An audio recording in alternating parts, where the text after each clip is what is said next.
Gente, que situação essa que eu vou contar agora para vocês, tá? O Conselho Nacional de Justiça estendeu até o final do mês de agosto o prazo para que estados e municípios adaptem seus sistemas à política antimanicomial do Poder Judiciário. Ou seja, agosto é a data limite para o fechamento de estabelecimentos, alas ou até mesmo instituições de custódia e tratamento psiquiátrico no Brasil. Vai ser um dos maiores erros já cometidos pelo CNJ. Quem está dizendo sou eu. Esse assunto já está gerando muita polêmica e causando aflição nos familiares desses pacientes, que afirmam não terem condições de tratar essas pessoas em casa. E os CAPs também não tem estrutura, não. Gente, para você ter uma ideia, algumas pessoas que estão aqui no Juliano Moreira, por exemplo, sabe por que elas não estão em casa com os familiares? Porque eles ameaçam de morte os próprios parentes. Aí vai dizer que isso vai dar certo, minha gente? Que risco estão correndo familiares, parentes e a sociedade, que esse povo vai ficar na rua? Glaucio Araújo tem mais detalhes numa reportagem completa e você vê agora na tela da verdade. Olha aí.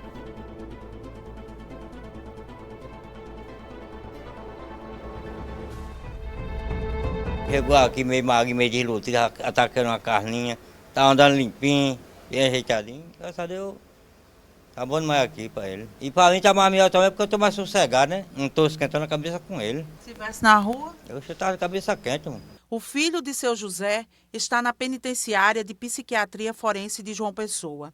Ele é esquizofrênico e tem uma medida de segurança de internamento por ter praticado um furto. Ele foi preso para tirar 1 ano de pena no Silvio Porto e lá dentro ele surtou.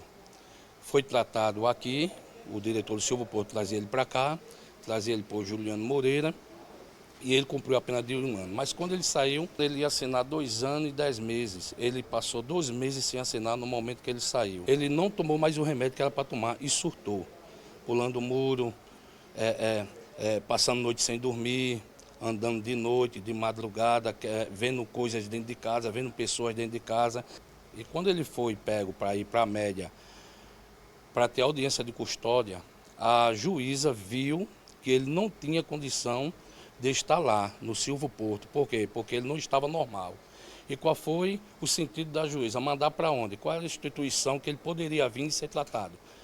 No manicômio judiciário. A placa mostra que o prédio foi construído em 1943. Na época era chamado de manicômio judiciário, um local para receber pessoas que cometiam crimes e que eram diagnosticadas com doenças mentais e que por este motivo não podiam ficar cumprindo penas em presídios comuns. 81 anos depois, aqui continua sendo o endereço na Paraíba daquelas pessoas que são diagnosticadas com transtornos mentais e que estão em conflito com a lei.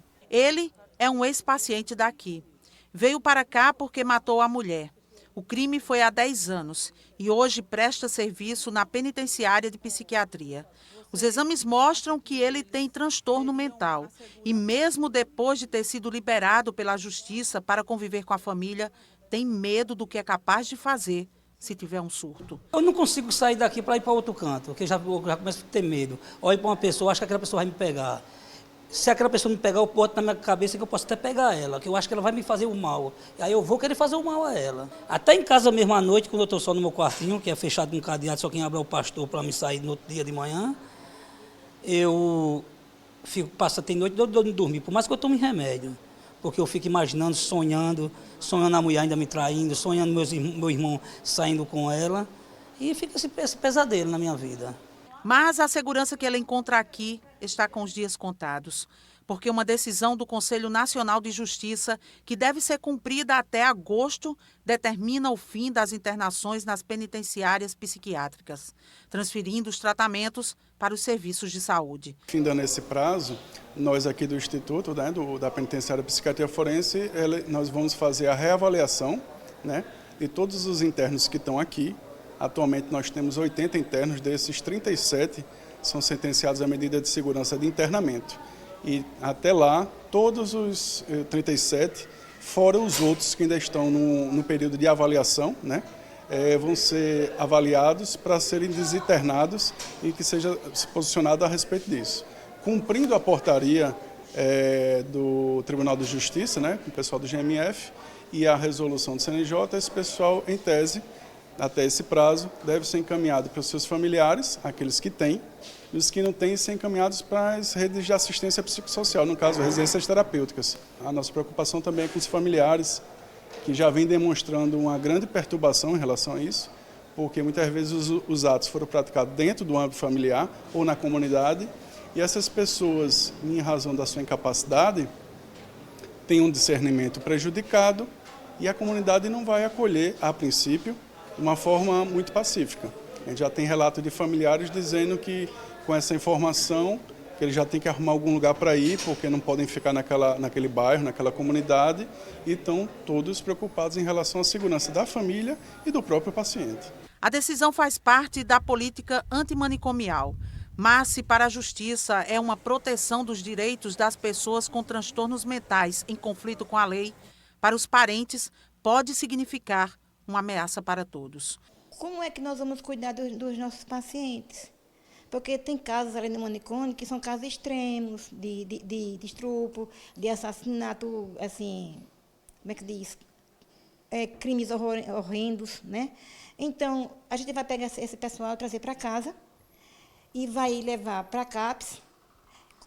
Se não quiserem tomar medicação, como é que vai ser forçado a tomar essa medicação?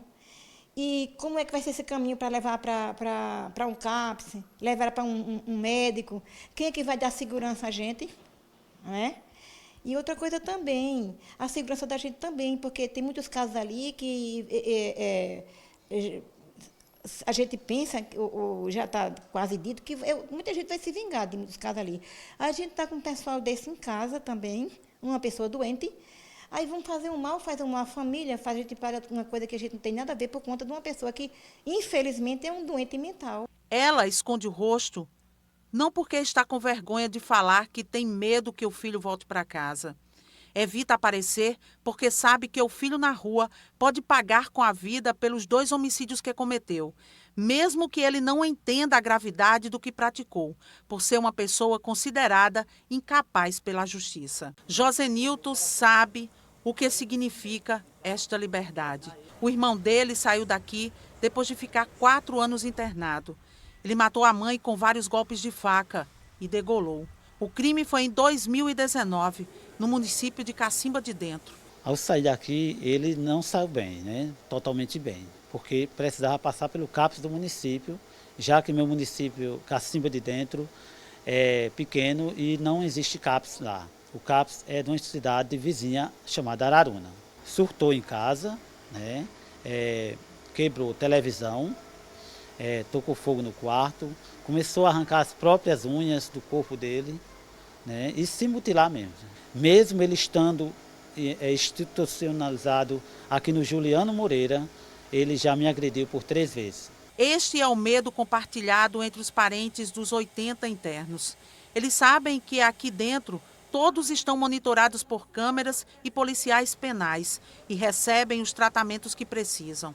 O que os internos podem fazer quando receberem a liberdade é incerto para eles e até para quem acompanha o dia a dia deles atrás das grades. A medicação, o tratamento psiquiátrico e o acompanhamento psicossocial de uma equipe multidisciplinar é essencial. Se esse tratamento faltar, eles podem sim ter outras crises.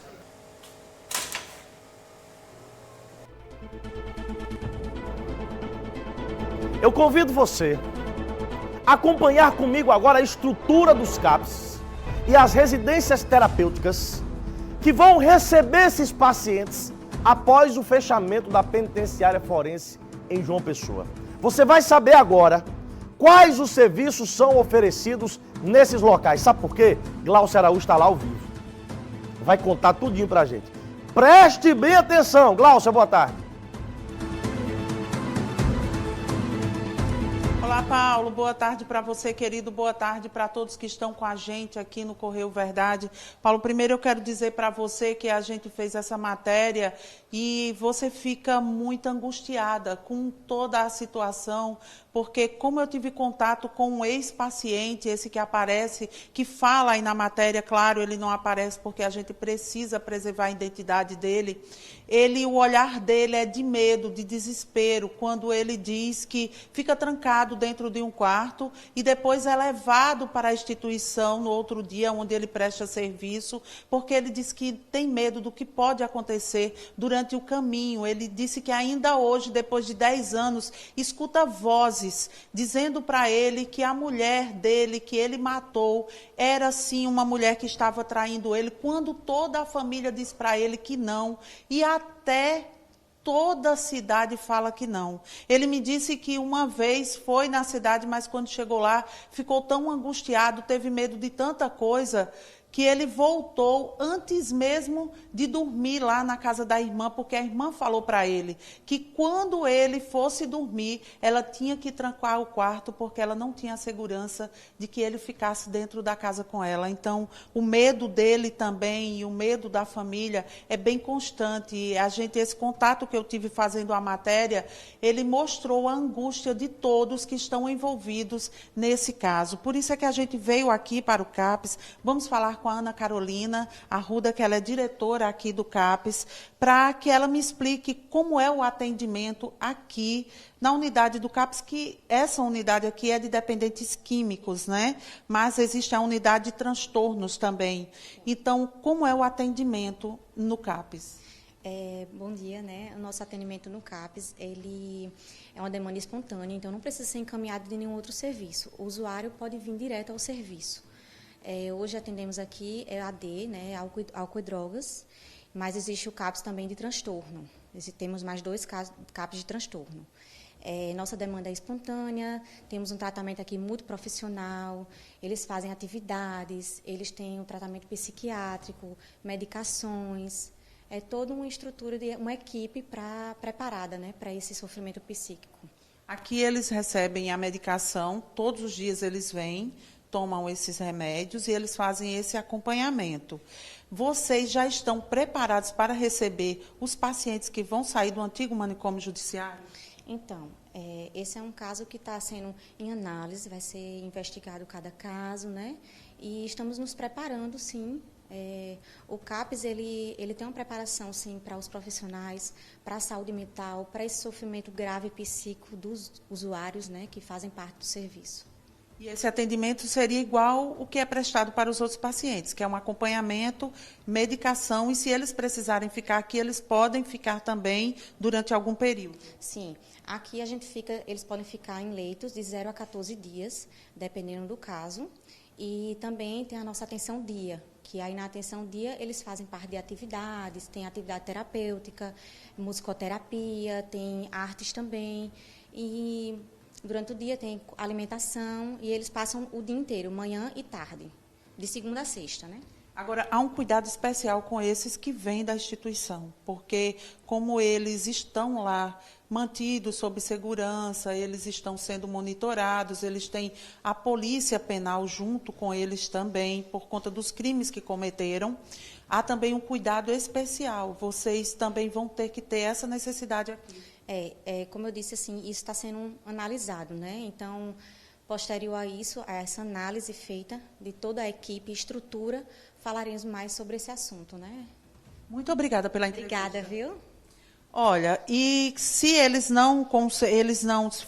se for para um local onde aconteça durante o fim de semana algum surto, aí eles são levados aqui na capital para o PASME, que fica lá em Mangabeira, no Trauminha de Mangabeira. Lembrando que os CAPES, geralmente, o atendimento é de segunda a sexta, em alguns casos, como este daqui, tem um atendimento de internação por alguns dias.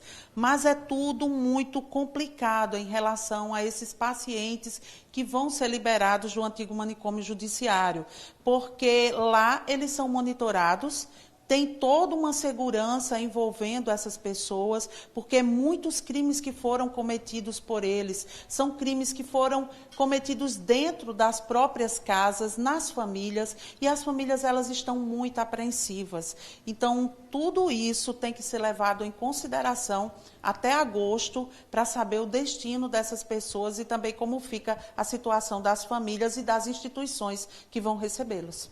É isso, Paulo, eu volto com você. Um abraço, Glaucia, muito obrigado. Se em João Pessoa a situação é essa, na nossa capital, imaginem em outras cidades. Repito, vai ser o maior erro da história do CNJ, maior até do que a audiência de custódia. Porque vão colocar de volta para as famílias pessoas que cometeram crimes no seu familiar. Vão colocar de volta às ruas pessoas que não têm condições psiquiátricas de conviver em sociedade. Aí eu faço um apelo. Senadora Daniela Ribeiro, senador Efraim Moraes Filho, senador Veneziano Vital do Rego, deputados da Paraíba, Hugo Mota, Aguinaldo, Cabo Gilberto, Messinho, Romero Rodrigues, Murilo Galdino, Wellington Roberto, Rui Carneiro, Wilson Santiago, Gervásio Maia, Doutor Damião e Luiz Couto. A vocês 15, vocês têm até agosto para criar um projeto de lei, colocar em pauta no Congresso Nacional e acabar com essa palhaçada. Até agosto. Tem tempo. Tem prazo. Mas as famílias, os profissionais de saúde, o cidadão de bem, tem pressa que vocês façam isso. Urgentemente. Honrem os votos que vocês tiveram da Paraíba e resolvam um problema que é do Brasil. Não vai dar certo. Eu vou dizer aqui, e vocês me cobrem, se isso de fato acontecer, pessoas serão mortas. E eu não quero estar aqui para dizer eu avisei. Eu não quero estar aqui para dizer que nós chamamos a atenção muitos meses antes. Eu não quero estar aqui para apontar dedo para ninguém, porque não vai trazer pessoas de volta. Tá?